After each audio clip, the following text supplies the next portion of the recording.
My dear friends, we all heard of the Sepoy mutiny in our country. The Sepoys were very strong, had enough of guns, ammunition, and were trained passionately. But still, they suffered defeat. Can you all guess the reason why they were defeated?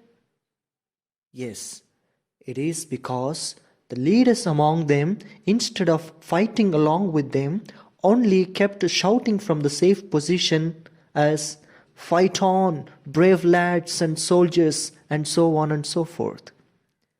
Yes, unless the leader goes ahead of them fighting the enemies, the soldiers will never fight with heart.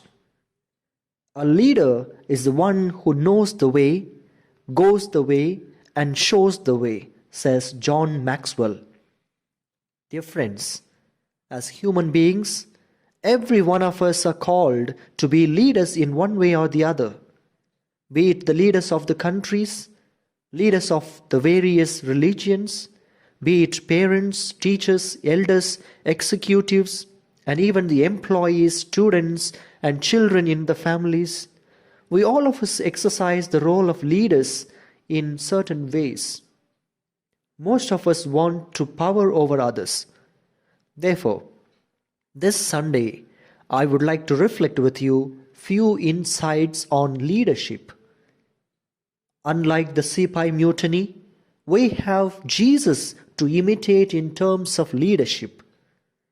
Therefore, let us reflect what type of leadership we need to exercise as the true disciples of Jesus. I will place before you three important images of leadership which we find in the life of Jesus, and which, if we follow them, we will all be successful leaders wherever we are. The first image is the shepherd leadership. Jesus told us that He was the good shepherd. He came for each one of us who are His sheep. He not only said, but did it in His life by laying down His life for our own sakes. No matter how broken, how sinful, sick, sinner, or leper, He, as the shepherd leader, looked at every one of us with love and hope, with compassion and optimism. He was a caring leader. He brought out the best in everyone, whomever He met. Anyone who met Jesus was completely transformed. We can see so many examples of it. Zacchaeus, the Samaritan woman, the lepers, the sinners, Matthew the tax collector, the woman caught in adultery, and so on and so forth. When we are caring persons, when we exercise caring leadership, we too can transform others. We bring out the best in others, and thus we build a communion of caring persons. The second image is the steward leadership. Jesus says in the Gospel according to St. Luke, "Be wise and faithful stewards." A steward means someone who is entrusted, who is put in charge. Stewards are trustees, guardians, custodians. They are not bosses. As humans, good humans, we are all called to be stewards. We have been entrusted by God as His trustees. And this requires that as stewards, we must realize that all we have is not ours, but it is given to us by God to be shared with one another.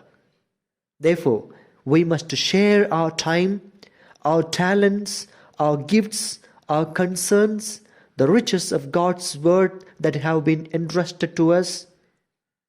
Therefore, as we live among the selfish and proud authorities, let us be stewards in these modern times, who are willing to share everything, and thus we are able to build a community who not only care for others, but also share with one another.